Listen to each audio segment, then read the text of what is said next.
Nuju hujan kieu mah emang paling raosnya jajana anu lada tuangeuna anu lada-lada.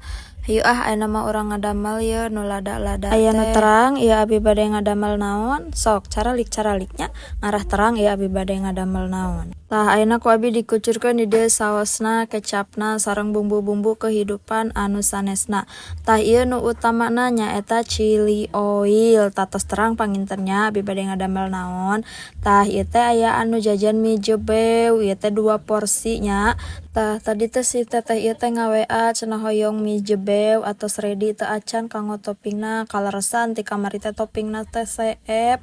Ieu teh katilu kalina ngacet upami teu lepat mah nya tah neme ayeuna kacumponana teh dan neme balanja abina. Tah ayeuna mah beres ngabumbuan mie jebeuna tinggal dilebetkeun we kana styrofoam. Tah ieu tong hilap si toppingna oge disusun di luhurnya upami tos beres disusun ayeuna mah urang pasihan we si kerupuk pangsitna nya tong hilap tuh meh aya kriuk-kriukna teras deui saatos dipasihan kerupuk pangsit ku abi ge dipasihan kanggo jerukna ngarah seger kitu nya jadi misdasem ieu teh. Alhamdulillah pesenana entos beres ayeuna mah urang tutupan teras urang lebetkeun kana keresek oge. Kengeng hilap ieu teh sumpitna oge dilebetkeun nya tinggal ngantosan anu pesenna nyandak ka dieu. Sakitu heula mini vlog abi dinten ayeuna hatur nuhun bye bye.